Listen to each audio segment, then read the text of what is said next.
What if England's most powerful queen didn't die peacefully in her sleep? What if the final hours of Elizabeth I were twisted into a story designed to hide the truth? For more than 4 centuries, we've been told a tale of serenity at Richmond Palace. But the deeper you look, the more the mask begins to crack. Witnesses contradicted each other. Evidence vanished. Her closest advisors rewrote the narrative in real time. And the question that lingers is chilling. Was Elizabeth's death natural, or was it staged? Stay with me, and if you enjoy uncovering the darkest secrets in history, make sure to subscribe. By 1600, Elizabeth I was 67, ancient by Tudor standards. Showing weakness meant inviting rivals, so she built an illusion of strength. Each morning, servants coated her face with white lead and vinegar. Under candlelight, it looked smooth, but it was toxic. The same paint that hid her smallpox scars was slowly killing her. Her teeth, blackened by sugar, forced her to smile with closed lips. Her thinning hair was hidden beneath more than 80 wigs. Every detail was designed to hide decline, but cracks showed. Her hands shook so badly she needed help to sign documents. Witnesses said her fingernails were black and dead-looking. She wore gloves to conceal them. And then the whispers. Servants found her at night speaking to her portraits, asking the painted image of her younger self for advice. In public, Elizabeth still performed, but those close to her saw the truth. The Queen's power was an illusion, and it was breaking. For decades, Elizabeth's greatest weapon was uncertainty. By refusing to name an heir, she kept nobles, foreign powers, and even her own council guessing. But by 1600, time was running out. Behind closed doors, factions circled like vultures. Robert Cecil secretly negotiated with James VI of Scotland. Supporters of the executed Earl of Essex whispered about other candidates. Catholic nobles saw their chance to restore power. Abroad, Spain watched for a crack in England's defences. Elizabeth herself seemed to enjoy the tension. At her last Christmas court, she told the French ambassador, "I may not be here next Christmas, but England will survive the chaos." Not peace, chaos. Across the country, merchants hoarded gold, armies fortified borders. And inside the palace, a handful of men quietly ruled in her name. England was no longer waiting for Elizabeth's death. It was preparing for it. In her final months, Elizabeth's behavior shifted from eccentric to disturbing. She refused to lie down, sleeping upright against pillows. "If I lie down, I shall never rise again," she warned. Guards found her wandering the gardens at night in a thin gown, searching for her younger self. Her obsession with portraits grew. She ordered them moved almost daily, claiming some watched her wrongly. In 1 month, 47 moves were recorded. Her fear of poisoning deepened. She ate only food from one cook and forced courtiers she distrusted to taste it first. Her ladies-in-waiting described stranger habits, hoarding buttons, staring at her hands for hours, convinced she saw time crawling across her skin. The breaking point came in February 1603. During a court session, she suddenly began dancing to music no one else could hear. For 20 minutes, the council watched in silence. When she stopped, she asked, "Why is everyone staring at me?"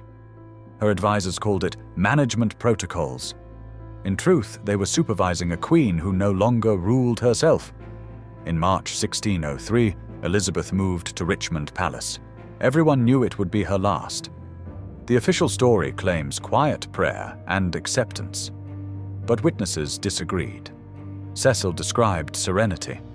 Lady Scrope wrote that Elizabeth raged, spoke to figures no one else saw, and refused rest. Even her last words vary. Some heard a plea for more time, others heard her wish for death. Some swore she said nothing. The timeline is worse. She supposedly died at 3 a.m. on March 24th. Yet the announcement came 8 hours later. In that gap, the palace was sealed. only 6 men entered her chamber. They prepared her body in secret, barred physicians, and allowed no autopsy, unthinkable for a monarch. Then came the detail no one explained. Weeks earlier, Elizabeth had ordered her windows sealed. On the morning of her death, they were wide open. And the Spanish ambassador? Days before the news broke, he wrote of recent developments in the succession, as if he already knew. The image of a peaceful passing collapses. What happened at Richmond looks less like death and more like a staged ending. Within hours of Elizabeth's death, Robert Cecil seized control. By noon, riders carried letters naming James VI of Scotland as king, documents clearly prepared in advance. Then the purge began. Dr. John Dee, who had tracked Elizabeth's symptoms, was found dead 3 days later. Official cause: heart failure. In reality, the only man who could expose the truth was silenced. Lady Scrope, who had written damning letters about the Queen's decline, suddenly retracted everything. Soon after, her debts were cleared and her son promoted. Elizabeth's chambers were gutted within a week. Furniture, clothing, personal effects, gone. Cecil called it routine. Records prove otherwise. Witnesses vanished too. Sir Thomas Heneage disappeared from history after March 1603. His estate was absorbed by the Crown. Even the official death notice contradicts itself. Wrong quotes, impossible sequences, fabricated details. But Cecil had already shifted the focus.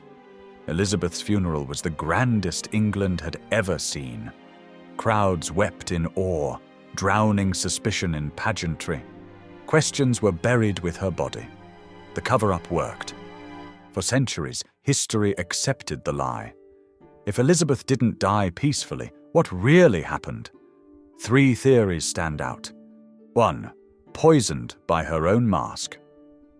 Her makeup was toxic. Lead, mercury, arsenic. Symptoms matched: tremors, paranoia, black nails, hallucinations. In 1999, a hidden chamber at Richmond revealed bottles of arsenic and antimony. The find was quickly classified. 2. A merciful exit. Coded letters between Cecil and allies mention a merciful conclusion. By 1603, Elizabeth was unstable and refusing to name an heir. Ending her life on their terms may have secured James's succession and spared England civil war. 3. Murder by design. Radicals at home, Spain abroad. Both had motive.